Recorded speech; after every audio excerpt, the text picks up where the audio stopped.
9장 30절입니다. 37절까지 교독하겠습니다.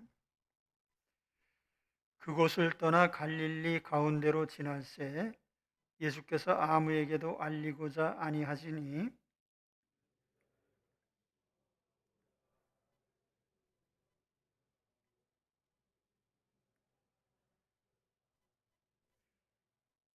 그러나 제자들은 이 말씀을 깨닫지 못하고 묻기도 두려워하더라.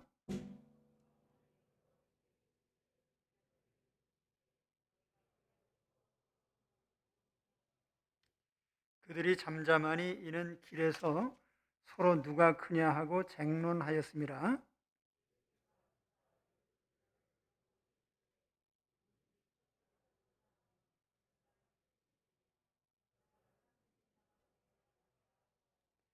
어린아이 하나를 데려다가 그들 가운데 세우시고 안으시며 제자들에게 이르시되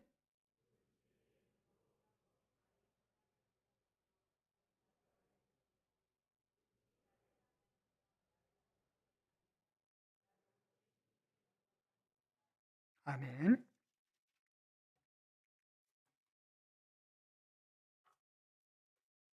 오늘 말씀 제목을 좀 바꿔서 말씀드리려고 합니다. 누가 크냐? 오늘 말씀 제목입니다. 주님께서 십자가를 예고하시는 말씀이 오늘 본문에 나타나죠. 이때 주님의 동선을 보면은 변화산으로부터 내려와서 귀신 들린 아이를 고쳐주시고 또 이어서 옮겨 가시는데 아마 가버나움으로 향하신 것 같습니다. 변화산의 위치는 정확히 얘기하지 않았고 또 사람마다 위치를 서로 다르게 생각합니다만은 이제 일반적으로는 히르몬산 자락이 아닌가 이런 생각을 해요. 그렇다고 하면 갈릴리 북쪽으로부터 이제 가버나움으로 이동하는 이런 동선이죠. 가버나움은 아시다시피 예수님이 활동하셨던 본거지가 있는 곳입니다. 그래서 30절에 보시면 그곳을 떠나 갈릴리 가운데로 지날새 예수께서 아무에게도 알리고자 아니하시니, 여기 주님이 자기의 동선을 알리지 않으셨다 이렇게 말씀을 합니다. 알릴 의사가 없으셨죠. 그 이유를 31절에 밝히고 있는데 이는 제자들을 가르치시며, 첫 번째 이유는 이제 제자들에게 집중하기 위한 것이죠. 특히 제자들에게 주님의 죽음과 부활에 대한 이해가 필요했고 제자들은 이것을 여전히 이해하지 못하고 있었기 때문에 제자들을 가르칠 필요가 있었습니다. 또 한 가지는 인자가 사람들의 손에 넘겨져 죽임을 당하고 죽은 지 사흘 만에 살아나리라 하는 것을 말씀하셨기 때문이라.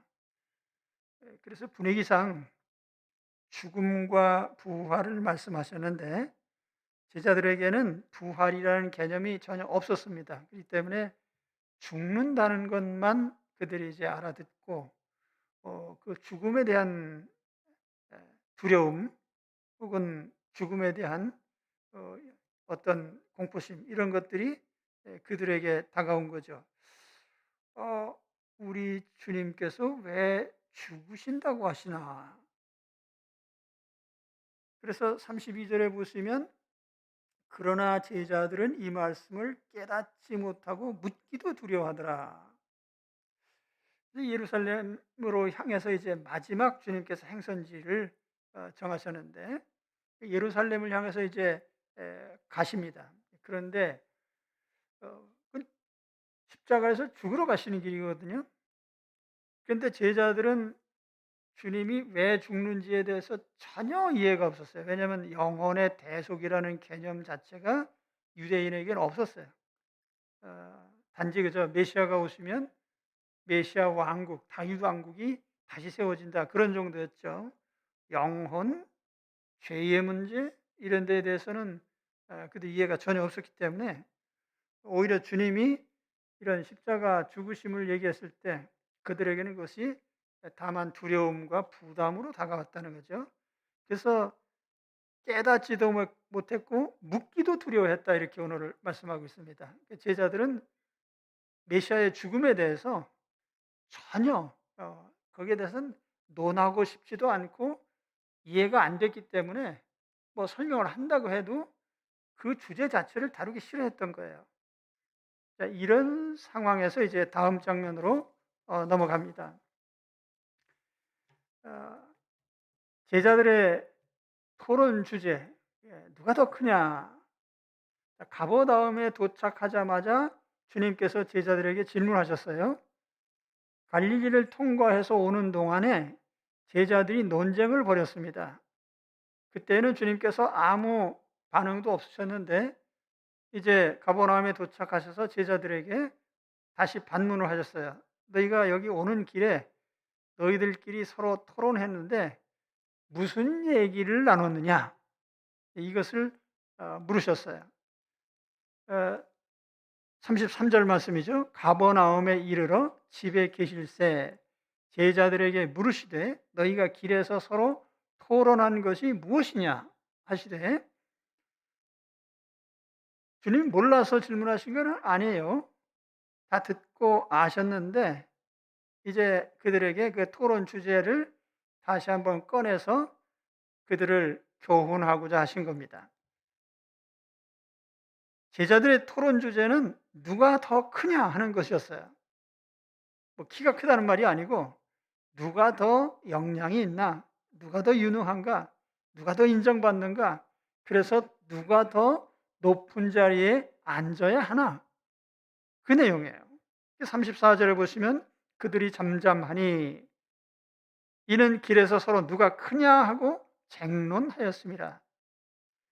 주님이 질문을 하셨는데 제자들이 대답을 안 해요. 잠잠해요. 왜냐하면 그건 약간은 좀 자기들이 생각해도 부끄러운 내용이거든요. 서로 누가 첫째가 되냐, 그거 가지고 토론했으니까요. 누가 더 크냐, 티스 메이존, 누가 더 크냐. 메가스라고 하는, 메가라고 하면 우리가 영어 단어에도 나오잖아요. 큰 것을 메가라고 합니다. 근데 비교급으로 더 크냐, 누가 더 크냐. 그리고 그 주제를 가지고 서로 어울려서, 프로스 알렐로스, 서로 토론한 거예요. 예를 들면 베드로 사도는 내가 너희들의 리더 아니냐, 내가 첫째다. 또 야고보나 요한은 우리가 뒤에도 장면 나옵니다마는 주님께 한 자리 요청했거든요. 주님의 좌우편에 우리를 앉혀주세요. 그러니까 주님과 자신들이 더 가깝다고 생각했고 아마 다른 제자들도 이런 주제에 대해서 서로 한마디씩 했을 겁니다. 그래서 누가 더 크냐, 누가 으뜸이냐라고 하는 것은 사실 온 세상 사람들이 가장 관심이 많은 주제예요. 우리나라에 매주 여론조사 결과가 나와요. 현재 대통령 지지율이 몇 %냐? 또는 누가 차기 대통령 후보로 더 지지율이 높으냐? 서울시장 후보 1위는 누구냐? 이게 세계적으로도 마찬가지예요. 국제적으로도 이런 류의 각종 데이터가 나옵니다. 어떤 기업이 글로벌 1위인가? 시장 점유율은 몇 %나 되나? 국력에 대해서도 마찬가지예요. 국력의 국방력 순위 혹은 경제력, 1인당 GDP는 얼마나 되냐? 그래서 누가 더 잘 살고 누가 더 뛰어나고 누가 더 유명하고 누가 더 힘이 있고, 이게 뭐 문화 예술이라고 하는 것도 순수성이 없어요. 빌보드 차트 1위가 어떤 노래냐? 누가, 우리가 음악이라고 하는 건 즐기기 위한 거 아니에요? 근데 순위를 매겨서 누가 더 따르는 자가 많은지. 예. 그래서 세상의 모든 게 이런 경쟁 구도로 돼 있어요. 첫째가 누구냐? 이 아주 세상 사람들이 관심사죠. 애들도 마찬가지예요. 인간의 본성이 그래요. 제가 어렸을 때 아주 옛날입니다마는 초등학교 저학년 때는 없지만은 학년이 조금 올라가면 반드시 그 반 안에 싸움장이 있습니다. 우리 반에서 누가 제일 싸움 잘하냐? 그리고 전교 1 등은 누구냐? 이게 딱 정해져 있어요. 아마 옛날에 학교 다니는 분들은 거의 다 알고 계실 겁니다. 그래서 전교 1 위가 누구냐 결정하기 위해서 학교 가다 오는 길목에서 한판 붙어 가지고 결판을 내죠. 그래서 인정을 해 줘요.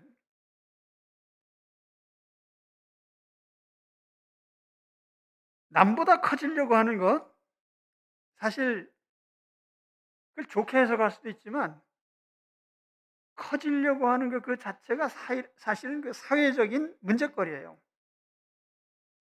모든 사회 문제가 다 거기서 나옵니다. 국가도 기업도 개인도 커지기 위해서 서로 경쟁하고 싸우게 돼요.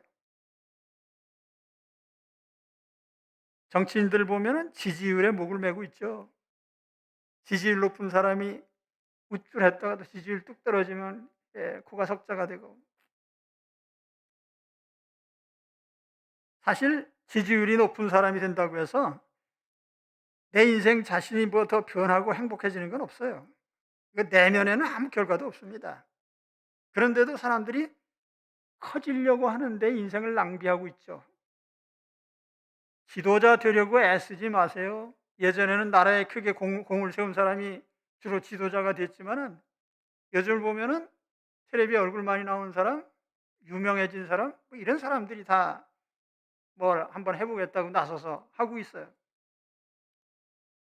그래서 그런지 요즘에는 유독 언론인 출신 혹은 소문이 많이 난 사람, 이런 사람들이 정치계로 뛰어듭니다. 어디에나 다 이런 구도로 되어 있어서 사실 그런 것에 대해서 상당히 거부감이 있습니다. 유튜브에 좋은 영상들이 있어서 보려고 하면 꼭 구독과 좋아요로 눌러달라고 해서 그 말을 좀 안 했으면 좋겠는데 그냥 좋으면 보고 뭐 싫으면 안 보는 거지. 거기 굳이 그렇게 강요를 해서 그 왜 그런가 하면은 구독자 수가 많아지면 그게 다 수입으로 직결이 되는 거예요. 그러니까 모든 것이 다 이런 구조로 돼 있어요. 그래서 예를 들면 연예인들이 인지도가 떨어진다. 사람들의 관심에서 멀어진다. 그러면 그거는 아주 죽기보다도 큰 고통으로 다가오는 거예요. 제가 어렸을 때부터 가진 꿈이 하나 있는데 남의 눈에 대신대로 띄지 않고 행복하게 살았으면 그런데 어떻게 하다 보니까 평생토록 남의 눈에 띄는 데에서 살았기 때문에 저는 은퇴하면은 소원이 남의 눈에 안 띄는 거예요. 나타나지 않을 거예요, 저는. 그런데 사실 우리가 유명해진다고 해서 인간의 품질이 올라가는 것도 아니고 더 높은 자리에 앉는다고 해서 품격이 고상해지는 것도 아니에요. 사람이 배울 만큼 배우고 알 만큼 알고 남에게 폐 끼치지 않고 남에게 조금이라도 유익을 주면서 사는 사람이 돼야 되지 않겠어요? 굳이 남의 눈에 띄고 높은 자리에 앉으려고 우리가 애쓸 필요가 없습니다. 사람은 알려질수록 불편해지고 높아질수록 골치 아프고 부자 될수록 인간관계 다 깨져버려요. 제가 오래 살지는 않았지만은 살아갈수록 깨닫는 게 있습니다. 성경에 있는 말씀 있죠? 산 개가 죽은 사자보다 낫다. 나이 먹고 기운이 떨어져 보세요. 돈도 다 소용없어요. 쓸 일도 없고요. 무슨 부가티, 페라리 있어도 소용도 없어요. 운전을 못 하는데. 그래서 산 개가 죽은 사자보다 나은 거예요. 그러니까 세상에서 커지려고 하는 것이 인생 자체로 볼 땐 아무 의미가 없다. 그걸 좀 우리가 일찍 깨달았으면 훨씬 더 행복한 인생을 살 겁니다. 다시 본문을 생각해 봅시다. 세상 사람들이야 높아지기 위해서 사는 것이 그들의 목적일 수도 있지만 우리 그리스도인들까지 그렇게 살 필요는 없는 거예요. 자, 제자들을 보세요. 천국의 속성을 몰랐어요. 그러니까 이 세상의 가치관, 이 세상의 사고방식을 가지고 천국까지 가려고 한 거예요. 그러니까 세상 사람들이 서로 높아지려고 하는 그 생각을 가지고 천국에서도 서로 높아지겠다고 한 거예요. 주님 나라가 이루어지면 좌우편 자리는 나에게 주세요.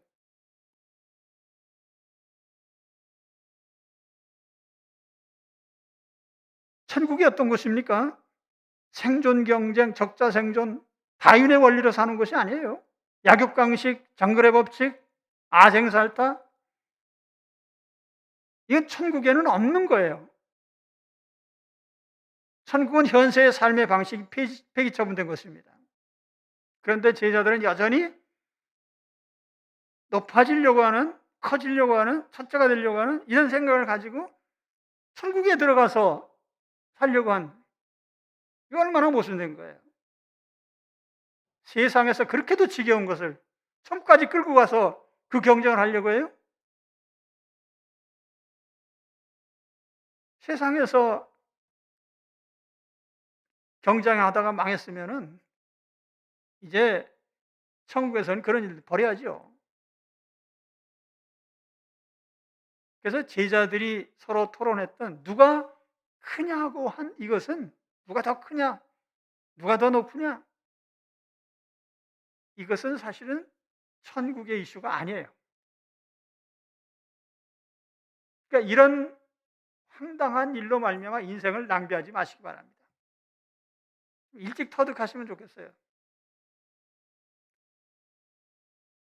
그걸 알면서도 우리가 가끔 이런 함정에 빠집니다. 자, 그러면 이제 주님의 주제로 넘어갑니다. 주님의 주제는 누가 더 작으냐? 자, 제자들의 주제는 누가 더 크냐입니다. 근데 주님께서는 누가 더 작으냐? 이게 천국의 이슈예요. 세상은 큰 것을 자랑하지만 천국은 작은 것을 자랑합니다. 누가 더 큰지 관심 없어요.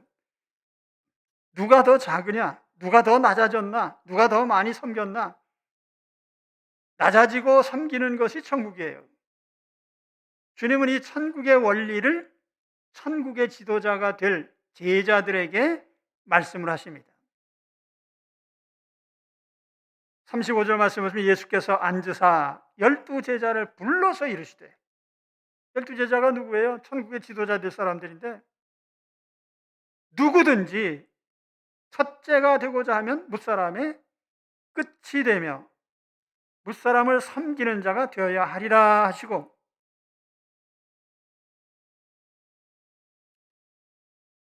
이 문구가 상당히 아주 의미 있습니다.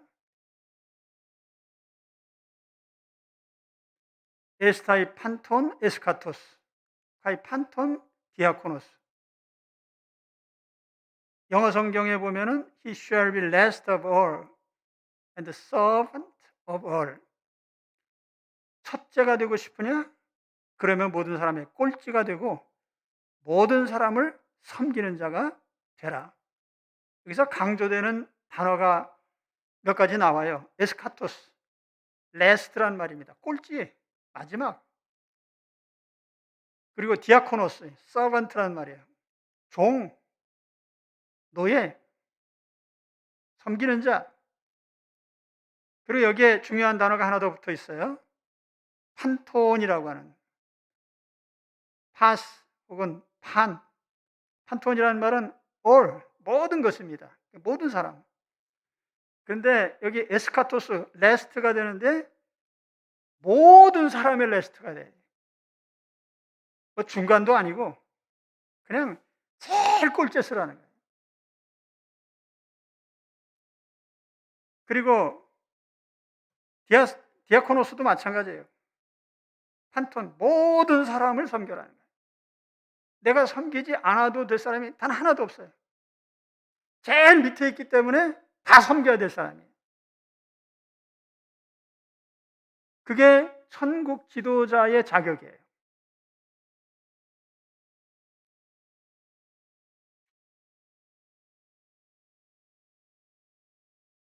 본문은 이 고난의 주제에서 이어지는 말씀이죠. 앞서서 주님은 제자들에게 십자가 죽음을 예고하셨습니다. 메시아이신 예수님께서 고난당하시고 죽임을 당하신다고 말씀하셨습니다.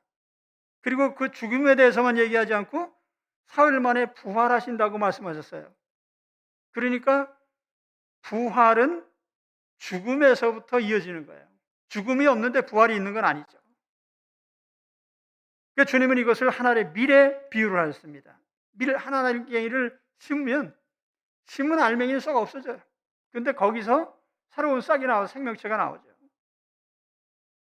그것이 부활의 원리입니다.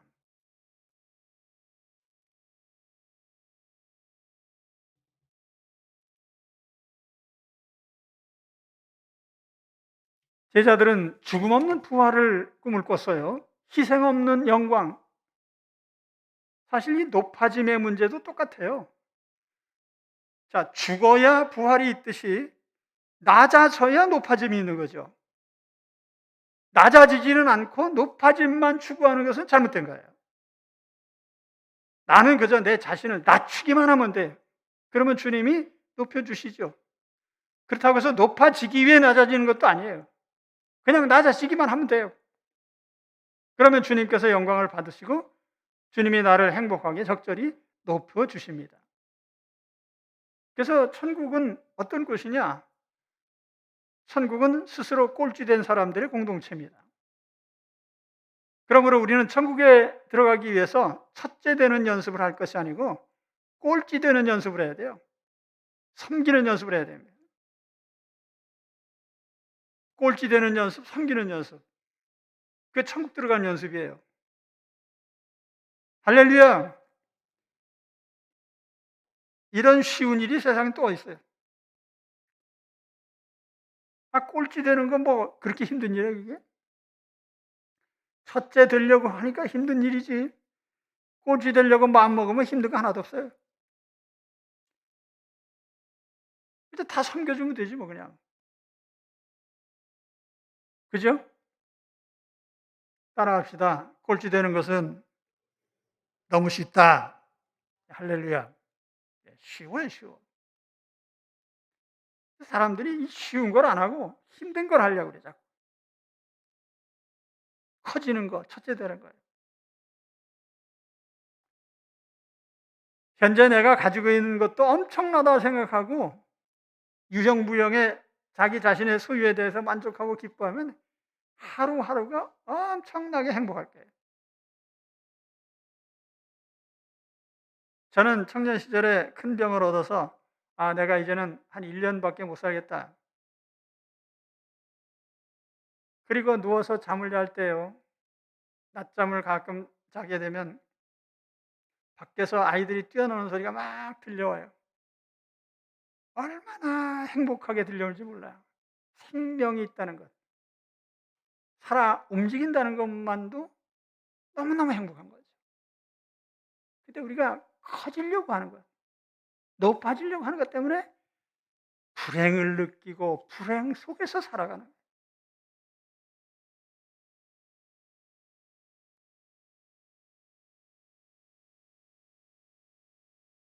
난 요즘 젊은이들이 이돈 저돈 끌어다가 주식 사는 것에 대해서 상당히 우려하는 마음을 가지고 있어요. 성경 원리대로 하면요. 땀 흘려 노동하는 가치가 최고의 가치입니다. 소득이 많든지 적든지. 근데 우리가 자본주의 체제, 이 금융 자본주의 체제 속에 살다 보니까 그러한 노동 가치보다는 어떻게든지 금전적인 이득을 취하는 수단에 익숙해지려고 해요.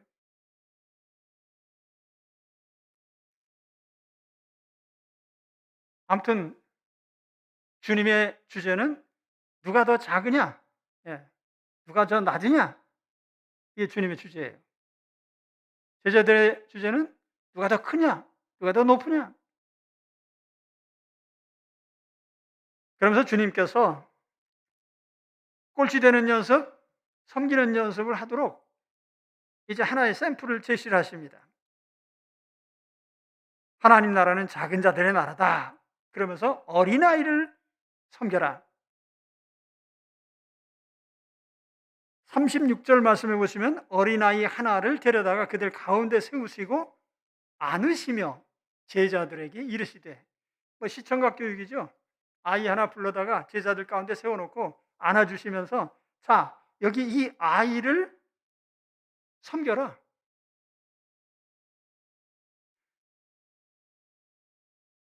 누구든지 내 이름으로 이런 어린아이 하나를 영접하면 곧 나를 영접하며, 누구든지 나를 영접하면 나를 영접함이 아니요 나를 보내신 이를 영접함이니라.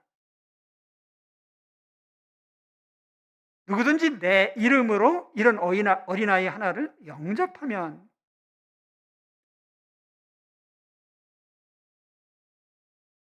여기 어린아이가 가지고 있는 의미, 우리가 어린아이의 의미를 여러 가지로 해석할 수 있습니다. 뭐 겸손하다든지 순수하다든지. 그러나 사실 성경의 문맥에서 보면 주님의 교훈 가운데 어린아이의 어떤 모형은 낮고 무가치하고 별 볼 일 없는 존재를 가리키는 그런 표현입니다. 작고 영향력 없고 무형해. 그 모든 약자의 대표예요. 세상에 약자들이 많잖아요. 장애인들도 있고 타인의 관심 밖에 있는 비천한 사람들도 있습니다. 하나님은 이런 사람들을 부르셔서 하나님 나라를 이루실 계획을 세우셨어요. 그래서 이사야 선지서에 보면은 이런 말씀이 나와요. 주 여호와의 영이 내게 내리셨으니 이는 여호와께서 내게 기름을 부으사 가난한 자에게 아름다운 소식을 전하게 하려 하심이라. 나를 보내사 마음이 상한 자를 고치며 포로된 자에게 자유를, 갇힌 자에게 노임을 선포하며 여호와의 은혜의 해와 우리 하나님의 보복의 날을 선포하여 모든 슬픈 자를 위로하되.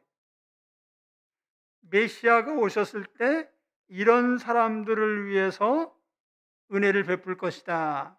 그래서 예수님이 탄생하셨을 때 바로 이 이사야 예언을 그대로 인용을 합니다. 누가복음 4장 18절에 보면은 주의 성령이 내게 임하셨으니 이는 가난한 자에게 복음을 전하게 하시려고 내게 기름을 부으시고 나를 보내사 포로된 자에게 자유를, 눈먼 자에게 다시 보게 함을 전파하며 눌린 자를 자유롭게 하고 주의 은혜의 해를 전파하게 하려 하심이라 하였더라. 이 주님이 만나시고 구원하시려고 한 대상자들을 보면 가난한 자, 포로된 자, 눈먼 자, 눌린 자, 이 모든 약자들이 다 어린아이가 나타내는 표상들입니다. 그래서 주님은 이런 어린아이를 영접하라고 한 것은 그런 약자들을 섬기고 환영해라. 이 영접하라고 하는 이 단어는 기쁘게 받아들인다는 뜻이에요. 환영한다는 뜻이죠. 어떤 마음으로 영접해야 될까요? 주님을 영접하는 마음. 우리가 주님께 존경심이 있잖아요. 존중하는 마음, 존경하는 마음, 복종하는 마음, 섬기는 마음. 그런 뜻에서 우리가 주님을 영접하듯이 그런 어린아이를 영접을 해라. 그러면 그것이 그 어린아이를 영접한 것이 아니고 주님을 영접한 것이고, 주님을 영접한 것은 주님을 보내신 하나님 아버지를 영접한 것이다.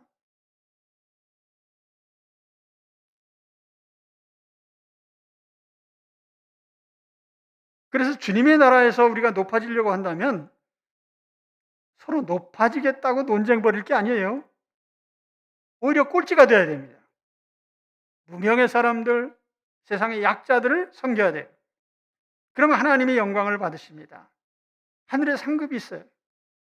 사실 우리가 이 상급 문제도 지상적인 의미로 상급을 자꾸 해석하면 곤란해져요. 세상의 상급이라는 게 뭐죠? 어떤 지위를 얻고 특권을 부여받는 이런 것들인데 천국에서 특권 누리고 있습니까? 천국은 다 함께 행복을 누리고 서로 나누고 섬기는 곳이지 쇄도 부리는 곳이 아니거든요. 그래서 천국의 상급이라고 하는 것은 의의 멸류관, 영광의 멸류관 이런 식으로 표현하는 겁니다.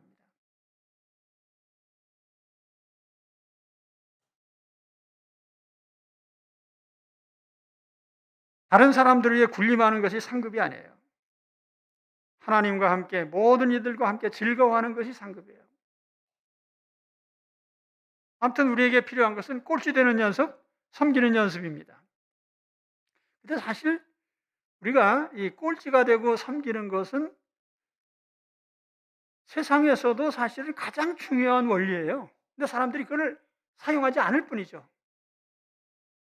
커지고 높아지려고 하는 그 자체가 사실은 세상에서 잘못된 삶의 방식이라는 거죠. 만일 내가 세상에서 남보다 높아지려고 하고 커지려고 하는 순간 나는 다른 사람들과 부딪히고 싸울 수밖에 없어요. 그러나 내가 꼴찌가 되고 낮아지고 섬기려고 하면 모든 사람들과 다 친밀하게 지낼 수 있습니다. 다른 사람이 다 환영하죠. 여러분이 꼴찌의 의미가 뭡니까? 저는 그 꼴찌도 상당히 의미가 있다는 생각을 합니다.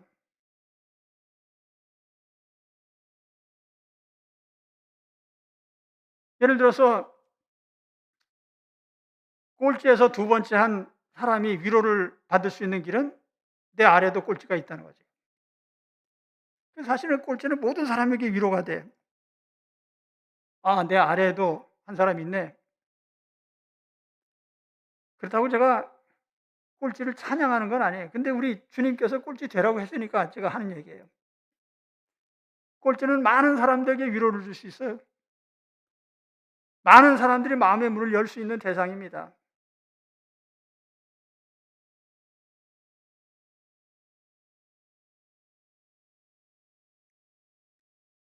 섬기는 것 마찬가지죠. 섬기는 걸 싫어하는 사람 세상 어디 있습니까? 섬기기 좋아하는 사람요, 모든 사람이 좋아해요. 섬김 받으려고 하는 사람 다 싫어하죠.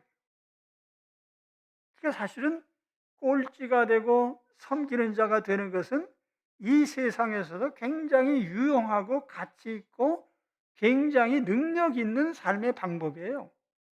사람들이 단지 그걸 사용하지 않을 뿐이죠. 만약 그런 방법을 사용하면 어떻게 되겠어요? 그러면 높아져요. 왜냐하면 낮아지고 꼴찌되는 사람이 높아지는 것이 하나님의 법칙이기 때문에 세상에서도 그렇게 되게 돼 있어요.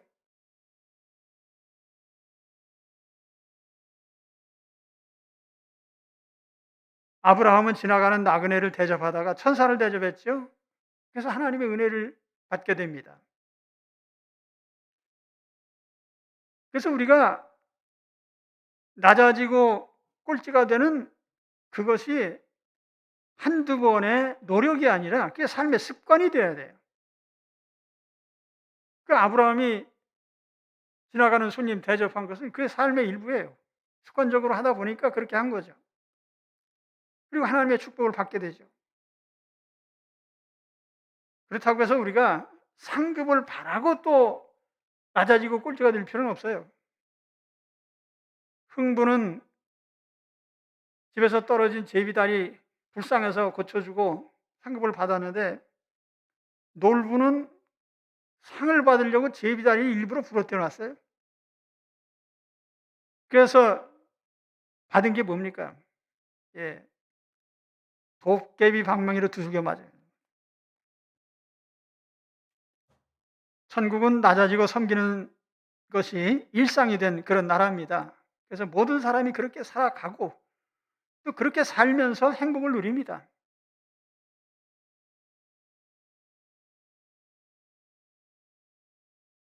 오늘 말씀을 요약하겠습니다. 주님과 제자들의 모습을 한번 상상해 보세요. 주님은 지금 예루살렘에 올라가셔서 십자가에서 죽으실 준비를 하고 계십니다. 그 십자가를 향해서 이제 마지막 올라가려고 행선지를 정하고 계시는데, 제자들은 그 길목에서 누가 첫째냐? 누가 더 큰 사람이냐? 그걸 가지고 논쟁을 하고 있어요. 주님이 이루시려고 하는 하나님 나라하고는 전혀 동떨어진 세상의 삶의 방식과 가치관을 그대로 천국으로 끌고 가려고 하는 이 모습된 모습을 보여주는 거죠. 이런 제자들에게 주님께서 말씀하셨습니다. 첫째가 되고 싶어? 꼴찌가 돼. 그럼 커지고 싶어? 그럼 작아져. 높아지고 싶어? 그럼 낮아져라. 그게 천국의 원리다.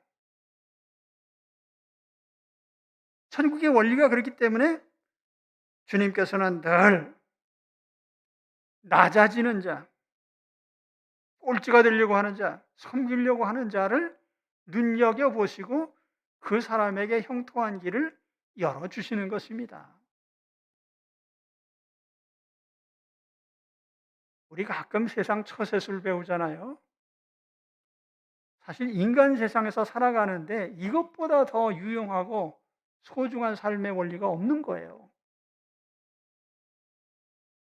그리스도인답게 활용해 보시기 바랍니다. 반드시 결과가 있어요. 이건 하나님의 원리이기 때문에 잘 되게 돼 있고, 또 하나님이 상을 주시게 돼 있어요.